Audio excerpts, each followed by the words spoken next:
तो आज की इस वीडियो में हम लोग class 10th chemistry chapter number 1 रासायनिक अभिक्रिया और समीकरण के महत्वपूर्ण सब्जेक्टिव को देखेंगे।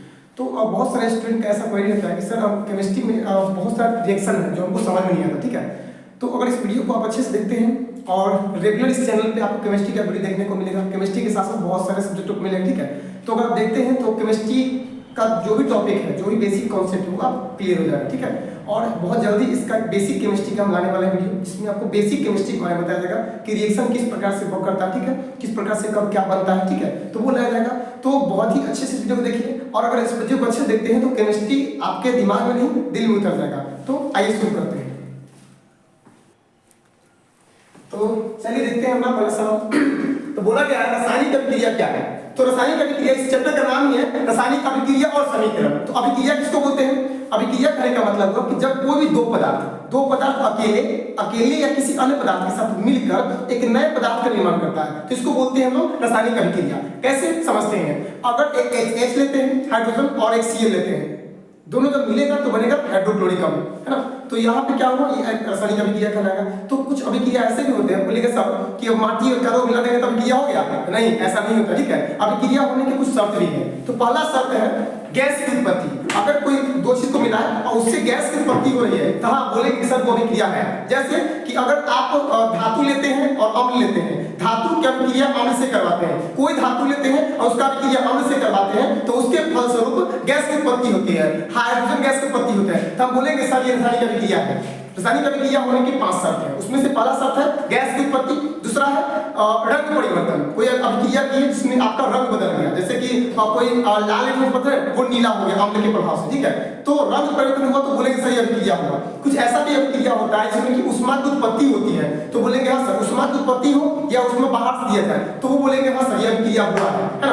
कुछ ऐसा अभिक्रिया भी होता है जिसके माध्यम से अवक्षेप जो है ठोस के रूप में विलयन से अलग होता है। तो अवक्षेप का बनना, रंग परिवर्तन, ताप परिवर्तन, अवस्था परिवर्तन और गैस का बनना। तो ऐसा 5 में से कोई एक शर्त को फॉलो करेगा तब हम बोलेंगे हाँ सर रासायनिक अभिक्रिया हुआ है। तो आइए देखते हैं अपना पहला सवाल। बोला गया है रासायनिक अभिक्रिया क्या है। जब कोई पदार्थ अकेले या किसी अन्य पदार्थ के साथ मिलकर एक नए भिन्न गुण वाले पदार्थ का निर्माण करते हैं तो इस प्रक्रिया को बोलते हैं रासायनिक अभिक्रिया। अब कहेंगे सर दो पदार्थ या एक अकेले पदार्थ मिलके या अकेले कैसे होगा? अकेले होगा जैसे कि मान लीजिए कि आप लेते हैं कैल्शियम और CaCO3 लेते हैं, ठीक है, वो अकेले है। अब उसको जब आप गर्म करोगे तो CaO + CO2 बनेगा। इस अभिक्रिया को बोलेंगे वियोजन अभिक्रिया, ठीक है। तो वो अकेले ही तो हुआ ना, अकेले ही अभिक्रिया किया है ना। तो यहाँ पे क्या बोला गया? यहाँ बोला गया जब कोई पदार्थ अकेले या किसी अन्य पदार्थ के साथ क्रिया कर एक या एक से अधिक भिन्न गुण वाले नए पदार्थ का निर्माण करता है तब वह प्रक्रिया रासायनिक अभिक्रिया कहलाता है। बहुत ध्यान से समझिएगा, कुछ बात समझिएगा। जैसे यहाँ बोला गया है कि ये आपका हाइड्रोजन है और ये आपका ऑक्सीजन है, मिलने के बाद क्या बना? H2O, जिसको हम लोग बोलते हैं जल। क्या बोलते हैं इसको लोग? जल। यहाँ पे कुछ बेसिक बात ध्यान रखिएगा, ये दोनों भाग लिया, इसको बोलेंगे हम लोग अभिकारक या प्रतिकारक या रिएक्टेंट, ठीक है। और इसके फलस्वरूप जो बना नए पदार्थ इसको बोलते हैं प्रतिफल। वैसे आगे देखेंगे इसके बारे में हम, बट अब यहाँ समझ लीजिए कि रासायनिक अभिक्रिया में भाग लेने वाले पदार्थ को बोलते हैं प्रतिकारक और रासायनिक अभिक्रिया के फलस्वरूप बने नए पदार्थ को बोलते हैं प्रतिफल, ठीक है। तो आगे देखते हैं हमारा अगला सवाल क्या है। आगे बोला गया प्रतिकारक किसे कहते हैं। तो रासायनिक अभिक्रिया में भाग लेने वाले पदार्थ को हम लोग क्या बोलते हैं? प्रतिकारक। क्या बोलते हैं? प्रतिकारक। और रासायनिक अभिक्रिया के फलस्वरूप जो नए पदार्थ बनते हैं उसको बोलते हैं प्रतिफल। तो यहाँ बोला गया है कि जिन पदार्थों के बीच प्रतिक्रिया होती है उन्हें बोलते हैं प्रतिकारक। एक लाइन बोलिए, क्या बोलेगा? जिन पदार्थों के बीच प्रतिक्रिया होती है उन्हें बोलते हैं प्रतिकारक। क्या बोलते हैं? प्रतिकारक, है ना। और प्रतिकारक को अभिकारक भी कहते हैं, ये आपको समझने के लिए लिख दिया गया है। प्रतिकारक को अभिकारक भी कहते हैं। अब ऐसा होगा कि बोल दे कि अभिकारक किसे कहते हैं, बोले जा इतना मत सही पढ़ाई नहीं किया हमको, है ना, ऐसा बिल्कुल समझने का नहीं, ठीक है। आगे देखिए तो इसमें आप यहाँ देखिए यहाँ पे CH4 है, यहाँ 2O2 है। CH4 मतलब हुआ मेथेन। क्या हुआ?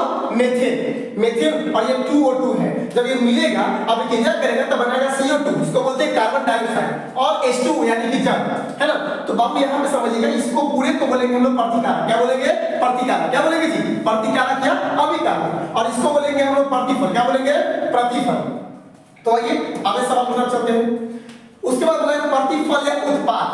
प्रतिफल या उत्पाद, ये उत्पाद लिखा हुआ है, ठीक है। उत्पाद मतलब प्रोडक्ट। तो रासायनिक अभिक्रिया के फलस्वरूप बने नए पदार्थ को बोलेंगे उत्पाद। क्या बोलेंगे? उत्पाद या प्रतिफल।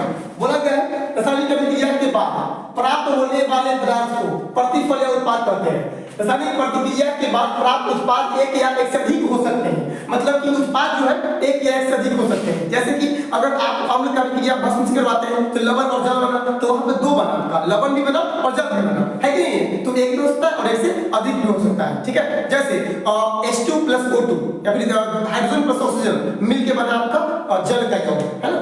आगे बात करते हैं, यहाँ क्या बोला गया है, यहाँ AQ है, ये मिस्टेक हो गया, ध्यान समझिए इसको। ये पोलिटिशियन को लिखते हैं H2 + Cl2 और बना आपका 2HCl। तो बाबू ये क्या है आपका, ये आपका है प्रतिकारक, ये क्या है आपका प्रतिकारक, और ये आपका क्या है, ये है प्रतिफल।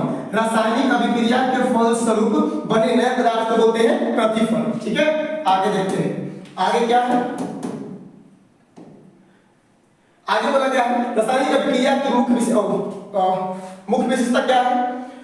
तो रासायनिक अभिक्रिया की मुख्य विशेषता निम्नलिखित है। नंबर 1 में क्या बोला गया है, गैस की उत्पत्ति। इसको समझिए ध्यान से कि मुख्य विशेषता क्या है। कभी कभी सवाल इससे रहता है कि विशेषताओं को लिखिए। विशेषता का मतलब क्या हुआ, विशेषता का मतलब हो कोई भी, जब कोई भी दो पदार्थ मिल रहा है तो उसको हम कब कहेंगे कि रासायनिक अभिक्रिया हो रहा है, तो उसको कहने के लिए 5 शर्त है। तो वही शर्त इस प्रकार है, आइए देखते हैं। पहला शर्त है गैस की उत्पत्ति। तो बोला गया है कुछ रासायनिक अभिक्रिया की ऐसी होती है जिसमें गैस की उत्पत्ति होती है। तो आप समझिएगा क्या होगा, यहाँ पे हम लेते हैं Zn और प्लस H2SO4, ये आपका हुआ तीर के निशान के बाद हुआ ZnSO4 और प्लस H2। अब आप यहाँ पे देखिएगा तो यहाँ पे क्या बना, H2 गैस बना, है ना। आपको भी तुरंत बताया था कि एक प्रॉपर्टी होता है ना, एक प्रॉपर्टी होता है, ध्यान समझिएगा पहले। Zn प्लस H2SO4 और तीर के निशान क्या बनेगा, ZnSO4 और प्लस H2। एक धातु का गुण होता है कि जब भी अम्ल से अभिक्रिया करेगा तो वो हाइड्रोजन गैस मुक्त करेगा। तो कोई भी धातु अम्ल से अभिक्रिया करेगा तो सर बोलेंगे हाँ वो सर अभिक्रिया है। क्यों है, क्योंकि वहां गैस की उत्पत्ति हो रही है ना। अगर गैस की उत्पत्ति नहीं हो, अवक्षेप नहीं बने, रंग परिवर्तन नहीं हो, ताप परिवर्तन नहीं हो, अवस्था परिवर्तन नहीं हो, इस पांचों में से कोई नहीं हो, तब बोलेंगे सर अभिक्रिया नहीं है ना। अभिक्रिया होने के लिए कोई ना कोई एक होना चाहिए, ठीक है। तो पहला बोला है गैस की उत्पत्ति। तो गैस की उत्पत्ति में क्या होता है, कुछ रासायनिक अभिक्रिया के फलस्वरूप गैस बनता है, जैसे में आप यहाँ पे देख लीजिए, है ना।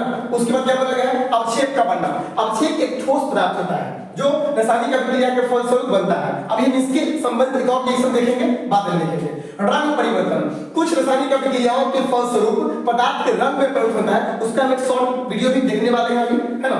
आगे देखते हैं, आगे क्या है, ताप में परिवर्तन। कुछ रासायनिक अभिक्रियाओं के फलस्वरूप ताप में परिवर्तन होता है। ताप मतलब क्या होगा वो समझिएगा। जब आप सोडियम मेटल के बारे में आप जान लीजिए कि सोडियम एक ऐसा मेटल है जो कि सबसे नरम मेटल है और उसको हम लोग रखते हैं केरोसिन में, है ना। और वो इतना सॉफ्ट है कि उसको चाकू से काट सकते हैं। अगर बोला जाए कि सबसे सॉफ्ट मेटल तो आप बोलिएगा कि सोडियम कहाँ रखते हैं, केरोसिन में। और एक बात जान लीजिए कि सोडियम को अगर आप पानी में रखिएगा तो एक ब्लास्ट के साथ, मतलब कि ऐसा होगा ना, समझिए वो एक उष्माक्षेपी अभिक्रिया है, उसके फलस्वरूप उष्मा की उत्पत्ति होती है, ठीक है। और उष्माक्षेपी के साथ साथ वो अवस्था मतलब ताप में परिवर्तन हो रहा है। तो यहाँ क्या बोला गया, ताप में परिवर्तन। तो जब सोडियम को पानी में डालोगे तो वहाँ ताप में परिवर्तन होगा। और नहीं, सोडियम आपके पास नहीं, एक और चीज समझिए, जो खुदाई करना चूना होता है ना घर में, पेंट करना चूना बाहर बाहर, है ना। तो चूना को अगर डालोगे आप पानी में तो वहां से ताप निकलेगा और कार्बन डाइऑक्साइड निकलेगा, ठीक है। तो वो भी हुआ आपका ताप परिवर्तन हुआ, है कि नहीं। आगे देखिए, बोला कि अवस्था परिवर्तन। तो कुछ रासायनिक अभिक्रियाओं के फलस्वरूप पदार्थ की अवस्था परिवर्तन होता है ना।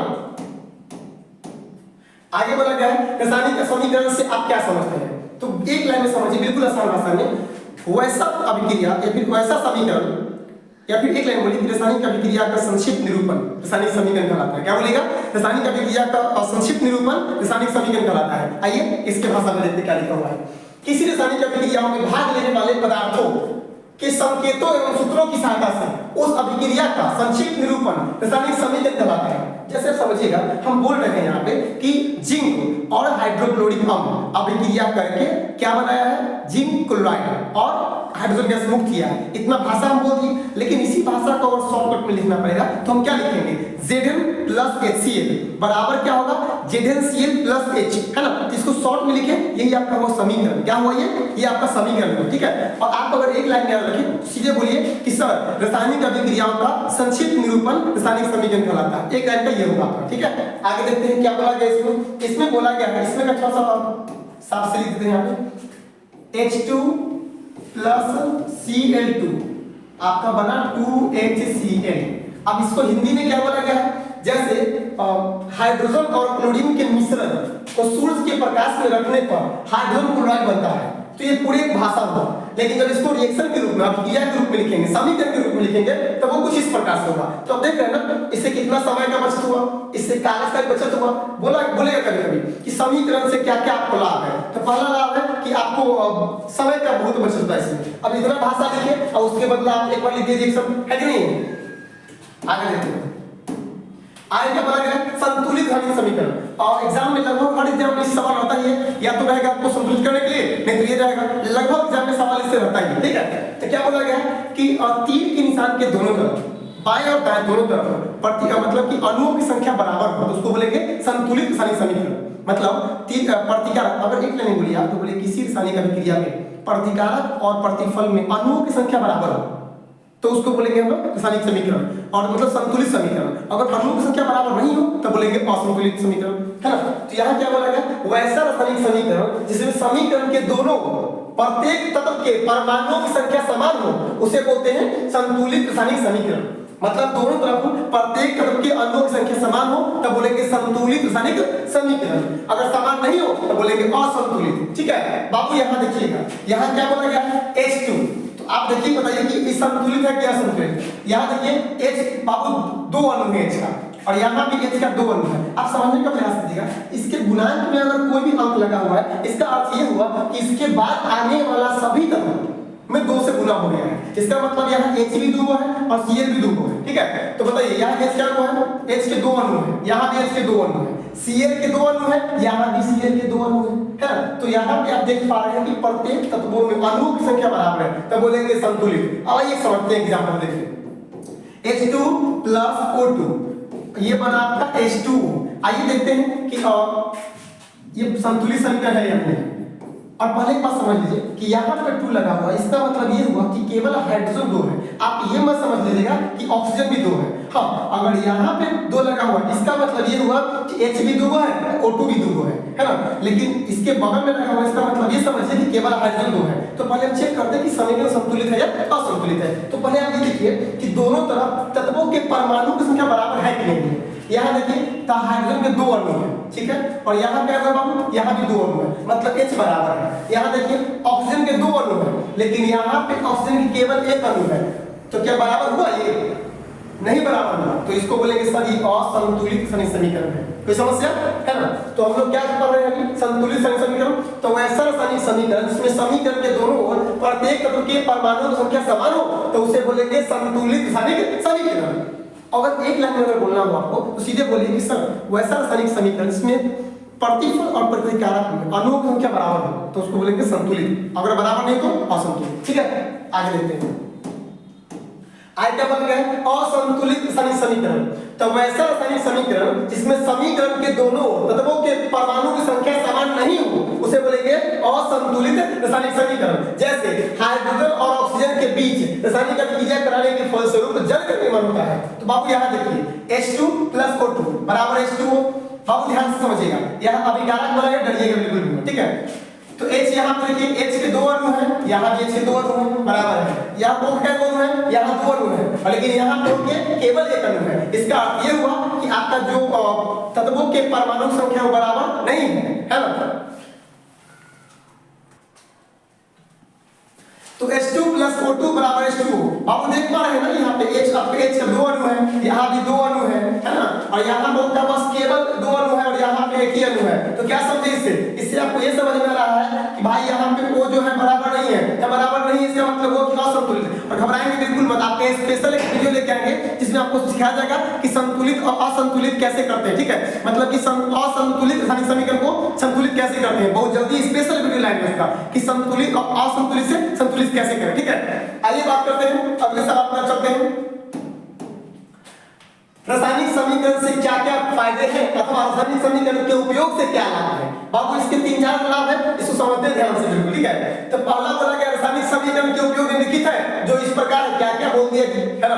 नंबर 1 बोला है किसी भी रासायनिक अभिक्रिया का समीकरण के रूप में निरूपण आसान होता है। मतलब कि रासायनिक अभिक्रिया का जो है समीकरण के रूप में उसका निरूपण जो है आसान होता है। मतलब क्या हुआ, अगर बोलेगा आपको कि हाइड्रोजन और क्लोरीन की अभिक्रिया के फलस्वरूप बना हाइड्रोक्लोरिक अम्ल, तो इतना लंबा हो गया है कि नहीं। इसको अगर एक लाइन में लिखना हो तो क्या लिखिए आप, H+Cl बराबर Cl, गेम ओवर। ठीक है, इसीलिए बोलते हैं पहला फायदा क्या हुआ, आपको टाइम का बचत हुआ, दूसरा फायदा कि पढ़ना का बचत हो गया। ठीक है, हंसीएगा मत, आपको लिखना भी एग्जाम में यही है 2 पॉइंट। ठीक है, बहुत तुम लोग हंसी लग रहा है मतलब बेवकूफ से कहेंगे। आइए तो बोला रासायनिक समीकरण की सहायता से प्रतिफल एक निश्चित मात्रा के निर्माण के लिए आवश्यक अभिकारक के द्रव्यमान की गणना ठीक हो सकती है। मतलब कि भाई साहब इसकी सहायता से हम लोग प्रतिफल या फिर जो हमको चाहिए, जो रिएक्टेंट चाहिए उसका द्रव्यमान गणना हम लोग सही से कर पाएंगे। ठीक है, आगे बोला गया संपूर्ण विश्व में एक ही प्रकार के रासायनिक संकेतों का उपयोग होता है, अतः वैज्ञानिकों को रासायनिक समीकरण की जानकारी प्राप्त करने में किसी भी प्रकार की कठिनाई नहीं होती है। इसका मतलब समझते हैं, इसका मतलब ये हुआ कि पूरे ऑल वर्ल्ड में अगर यहाँ पे H मतलब हाइड्रोजन होता है, तो अगर आप विदेश में जाइए तो वहां भी H मतलब हाइड्रोजन होगा, है कि नहीं है। आगे बात करते हैं, आगे बोला गया है ऊष्माक्षेपीय अभिक्रिया। आप सीधे भाषा में समझ लीजिए कि वैसी अभिक्रिया जिससे ऊष्मा की उत्पत्ति हो उसे बोलेंगे ऊष्माक्षेपी। उल्टा बोल दीजिए, सही बोल दीजिए, देखिए तो ये क्या, ठीक है, उल्टा बोले कभी निकल जाएंगे तब हाँ करते रहिए। ठीक है, ऊष्माक्षेपीय अभिक्रिया, वैसा अभिक्रिया जिससे ऊष्मा की उत्पत्ति हो उसे बोलेंगे ऊष्माक्षेपीय अभिक्रिया। क्या बोलेंगे उसको, ऊष्माक्षेपीय अभिक्रिया। ठीक है, और वैसा अभिक्रिया जिसमें बाहर से ऊष्मा दिया जाए तो उसको बोलेंगे ऊष्माशोषी अभिक्रिया। ठीक है, आगे बात करते हैं, तो ऐसी अभिक्रिया जिसमें ऊष्मा निकलती है उसे ऊष्माक्षेपीय अभिक्रिया बोलते हैं। ठीक है, उदाहरण के लिए मीथेन की दहन ऊष्माक्षेपीय अभिक्रिया है। मतलब मीथेन जो है वो जलता है, उसको बोलेंगे ऊष्माक्षेपी। क्या बोलेंगे उसको, ऊष्माक्षेपी। अब ध्यान रखिएगा CH4 जो हुआ मीथेन हुआ, और G मतलब हुआ G मतलब उल्टा पर समझिए, G मतलब गैस। ठीक है, और यहाँ पे 2O और 2O2 ये भी गैस है। जब अभिक्रिया होगा तो CO2 प्लस जल बनेगा। ठीक है, H2O। ठीक है, और उसके बाद ऊर्जा मुक्त होगा। ये सब पर ध्यान रख दीजिएगा। ठीक है, वैसे ये इंटर जब आइएगा तो इसका एक स्पेशल चैप्टर है जिसमें हम लोग ये पढ़ाया जाए। ठीक है, ये इतना ऊर्जा मुक्त हो रहा है, किलो जूल मोल प्रति मोल इनवर्स इसका ऊर्जा मुक्त हो रहा है। ठीक है, आइए बात करते हैं ऊष्माशोषी अभिक्रिया। ऐसी अभिक्रिया जिसमें ऊष्मा अवशोषित होती है, मतलब उसको बाहर से ऊष्मा दिया जाता है, उसको बोलेंगे ऊष्माशोषी अभिक्रिया। एक सिंपल एग्जांपल आपको देख के दिखाते हैं, और बहुत ही मजेदार एग्जांपल है। आप लोग तो क्लास में सब दिखावे किए होंगे, लेकिन एक देख लीजिए यहाँ भी। ठीक है, ये आपका हुआ ऊष्माशोषी अभिक्रिया। क्या हुआ, ऊष्माशोषी अभिक्रिया का एग्जांपल देख लीजिए थोड़ा सा। ठीक है, अरे एक स्लाइड नहीं चल रहा है।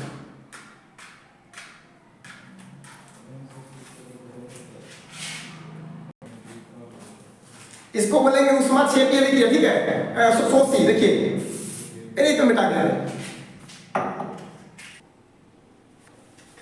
तो अभी हम लोग कर रहे थे एक्सपेरिमेंट किसका, ऊष्माशोषी अभिक्रिया का, जिसमें हम लोग सलाई के माचिस से निकल रहा है। ठीक है, इसलिए सर को बुलाया। ठीक है, आइए सर हमारे हंसना मत कर, कोई नहीं हुआ था। देखो देखिए ना, मतलब इसमें बंद हो गया इसमें। चलिए तो वही शुरू करते हैं, है ना। अब देखिए लगता है परफ्यूम डुप्लीकेट है, फिर से हमारी सलाई एक बार दूसरा बारी नहीं होगा, हल्का मानिए, हल्का।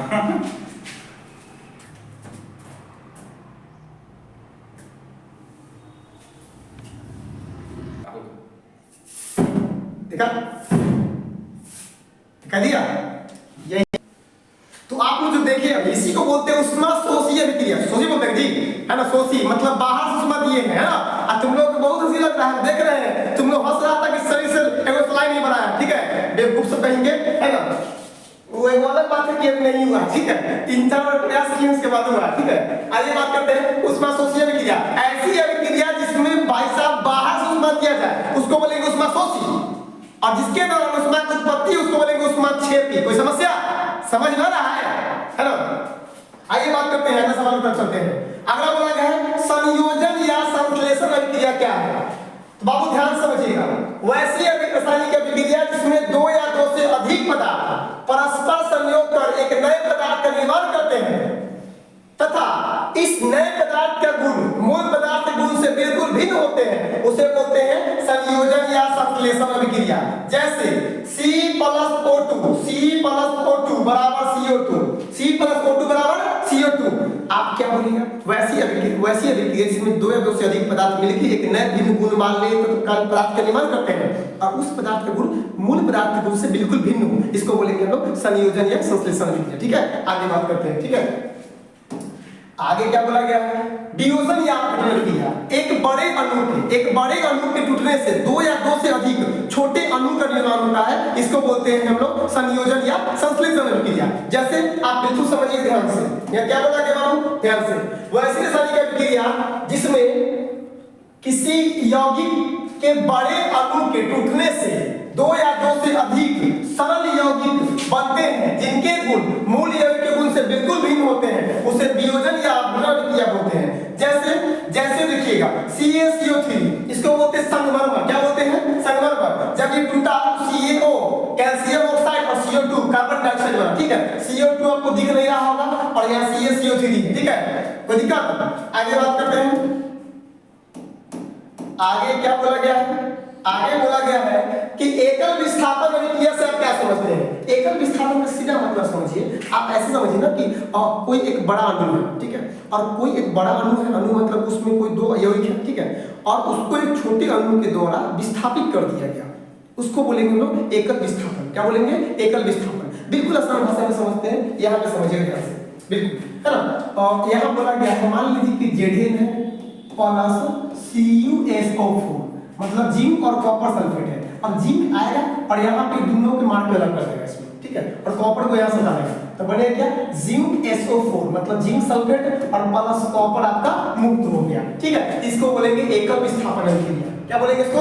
एकल विस्थापन अभिक्रिया। आइए देखते हैं। तो वह अभिक्रिया जिसमें किसी अणु में उपस्थित किसी परमाणु या परमाणुओं के समूह को किसी दूसरे परमाणु द्वारा विस्थापित कर दिया जाता है, तब उसे एकल विस्थापन अभिक्रिया कहते हैं। जैसे आप यहां समझिएगा Fe plus CuSO4, Fe plus CuSO4, अब तीर के निशान FeSO4 प्लस Cu, जो Fe है वो Cu को यहां से विस्थापित कर दिया, इसको बोलेंगे एकल विस्थापन। और कभी कभी इसी अभिक्रिया को प्रतिस्थापन अभिक्रिया के नाम से भी आपको बोला जाएगा, तो उस समय डरिएगा बिल्कुल मत। ठीक है, ये अभिक्रिया को बोलते हैं प्रतिस्थापन अभिक्रिया। ठीक है, आगे बोला गया उभय विस्थापन अभिक्रिया। आप इस पे बिल्कुल एक लाइन याद रखिए कि आयनों के आदान प्रदान से होने वाले अभिक्रिया को उभय विस्थापन अभिक्रिया कहते हैं। गेम ओवर, सीधा। आयनों के आदान प्रदान से होने वाले अभिक्रिया को बोलते हैं उभय विस्थापन अभिक्रिया। ठीक है, जैसे में देख लीजिए, जैसे में क्या बोला गया है? जैसे में है NaCl प्लस AgNO3, तीर के निशान AgCl प्लस NaNO3। ठीक है, तो यहाँ पे आयनों के आदान प्रदान से बना है। आपसे बोलेगा उभय विस्थापन अभिक्रिया किसे कहते हैं? तो बोलिएगा आयनों के आदान प्रदान से होने वाले अभिक्रिया को उभय विस्थापन अभिक्रिया कहते हैं। आयनों के आदान प्रदान से होने वाले अभिक्रिया को उभय विस्थापन अभिक्रिया बोलते हैं। आगे देखिए, अवक्षेपण अभिक्रिया। वैसी रासायनिक अभिक्रिया जिसमें कोई प्रतिफल ठोस के रूप में विलयन से पृथक हो जाता है या अलग हो जाता है, ऐसी रासायनिक अभिक्रिया अवक्षेपण अभिक्रिया कहलाती है। मतलब कि आपको बोलना है वैसी रासायनिक अभिक्रिया जिसमें कोई ठोस मतलब विलयन से पृथक हो जाता है ठोस के रूप में, कोई प्रतिफल ठोस के रूप में विलयन से अलग हो जाता है। ठीक है, जैसे में एग्जांपल में देख लीजिएगा, सोडियम क्लोराइड के विलयन और सिल्वर नाइट्रेट, मतलब सिल्वर नाइट्रेट मतलब क्या होगा सुन लीजिए। सोडियम क्लोराइड मतलब NaCl, इसको हम बोलते हैं नमक, और सिल्वर नाइट्रेट मतलब AgNO3। जब आप यहाँ पे होगा तो अभिक्रिया हो जाएगा आपका AgCl प्लस NaNO3। तो ये आपको बाबू इसको बोलेंगे हम लोग क्या? इसको बोलेंगे अवक्षेपण अभिक्रिया। ठीक है, आगे देखते हैं। आगे क्या बोला गया? उदासीनीकरण अभिक्रिया। क्या बोला इसको? जब मतलब कि अम्ल भस्म से अभिक्रिया कर लवण और जल बनाता है, इसको बोलते हैं उदासीनीकरण अभिक्रिया। अम्ल भस्म से अभिक्रिया कर लवण और जल बनाता है, इसको बोलते हैं उदासीनीकरण अभिक्रिया। अम्ल भस्म से अभिक्रिया कर वह प्रतिक्रिया जिसमें कोई अम्ल किसी भस्म के साथ अभिक्रिया करके लवण और जल बनाता है, वैसे रासायनिक अभिक्रिया को उदासीनीकरण अभिक्रिया कहते हैं। जैसे हाइड्रोक्लोरिक अम्ल मतलब HCl प्लस सोडियम हाइड्रोक्साइड मतलब NaOH, अभिक्रिया करेगा तो क्या बनेगा? NaCl। क्या बनेगा बाबू? NaCl plus H2O, NaCl plus H2O। ठीक है, आगे देखिएगा प्रकाश रासायनिक अभिक्रिया, तो वैसी रासायनिक अभिक्रिया, वैसी रासायनिक अभिक्रिया जिसमें जो प्रकाश की उपस्थिति में हो, प्रकाश की उपस्थिति में होने वाली रासायनिक अभिक्रिया क्या बोलते हैं हम लोग? प्रकाश रासायनिक अभिक्रिया बोलते हैं। ठीक है, ध्यान से समझिएगा। वैसी रासायनिक अभिक्रिया जिसमें प्रकाश का अवशोषण होता हो उसे बोलते हैं प्रकाश रासायनिक अभिक्रिया। उसे क्या बोलते हैं? प्रकाश रासायनिक अभिक्रिया। चलिए आइए देखते हैं इस अभिक्रिया के बारे में, है ना। 6CO2 प्लस 6H2O, तीन के निशान C6H12O6 C6H12O6 प्लस 6O2 और यहाँ पर हो जाएगा आपका प्रकाश, यहाँ पर हो जाएगा आपका प्रकाश और यहाँ हो जाएगा क्लोरोफिल। क्या हो जाएगा? क्लोरोफिल। बाबू ये जानते हैं कौन सा अभिक्रिया है? इसको ये जो है आपका प्रकाश संश्लेषण अभिक्रिया है। कभी कभी ऑब्जेक्टिव में पूछ देगा सवाल, ठीक है, कि प्रकाश संश्लेषण अभिक्रिया कौन ने लिखी थी, ठीक है। ये आपका कार्बन डाइऑक्साइड हुआ, ये जल हुआ और अभिक्रिया करने के बाद क्या बना? C6H12O6, इसको बोलते हैं ग्लूकोज या फ्रक्टोज, दोनों का सूत्र एक ही हो, ठीक है। C6H12O6 और प्लस में क्या मिला? ऑक्सीजन। क्या मिला? ऑक्सीजन। ध्यान रखिए इसको, ठीक है। आगे देखते हैं ऑक्सीकरण की परिभाषा दें। सीधे बोलिए कि ऑक्सीजन के साथ अभिक्रिया ऑक्सीकरण कहलाता है। ऑक्सीजन संयोग ऑक्सीकरण और हाइड्रोजन संयोग तो उसको बोलेंगे अवकरण। क्या बोलेंगे उसको? अवकरण, ठीक है। और ऑक्सीकरण को बोलते हैं उपचयन और अवकरण को बोलते हैं अपचयन। बाबू ध्यान से सब समझिएगा, ठीक है। जैसे कि ऑक्सीकरण किसको बोलते हैं? तो हम लोग जो हम लोग का खाना पचता है वो होता है ऑक्सीकरण, इसलिए उसको बोलते हैं हम लोग क्या? उसको बोलते हैं उपचयन। क्या बोलते हैं उसको लोग? उपचयन, ठीक है। आगे देखिए वैसी रासायनिक अभिक्रिया जिसमें किसी तत्व या यौगिक से ऑक्सीजन का संयोग हो या किसी यौगिक से हाइड्रोजन का निष्कासन हो। जैसे कार्बन को वायु या ऑक्सीजन में जलाने पर कार्बन डाइऑक्साइड गैस बनता है, ठीक है। C+O2 CO2, इस अभिक्रिया में कार्बन से ऑक्सीजन का संयोग हुआ हो, मतलब कि कार्बन का जुटना और हाइड्रोजन का हटना क्या कहलाएगा? ऑक्सीकरण। और हाइड्रोजन का जुटना और कार्बन मतलब हाइड्रोजन का जुटना और ऑक्सीजन का हटना क्या कहलाएगा? अवकरण, ठीक है। आगे देखिएगा अवकरण की अवकरण क्या है? तो वैसी रासायनिक अभिक्रिया जिसमें किसी तत्व या यौगिक एक साथ हाइड्रोजन का संयोग हो, मतलब कि सीधा आप समझिए कि हाइड्रोजन का संयोग अवकरण कहलाता है। एक लाइन में लिखिए अपने कॉपी में, है ना। हाइड्रोजन का संयोग क्या कहलाएगा? अवकरण। क्या कहलाएगा? अवकरण। जैसे H2+O2 क्या बना? 2H2O, है ना, ये जल बना, ठीक है। 2H2+O2 क्या बना? 2H2O। आगे देखिए रेडॉक्स अभिक्रिया, यह एक विशेष प्रकार की अभिक्रिया है जो सदैव साथ साथ चलता है, मतलब ऑक्सीकरण अवकरण को हम लोग बोलते हैं रेडॉक्स अभिक्रिया और यह एक विशेष प्रकार की अभिक्रिया है जो हमेशा साथ चलता है, ठीक है। आगे देखते हैं। आगे खत्म हुआ तो आपको और मिलते हैं इस चैप्टर के नेक्स्ट वीडियो मिलते हैं, तो इसको अच्छे देखेंगे और मिलते हैं नेक्स्ट वीडियो में।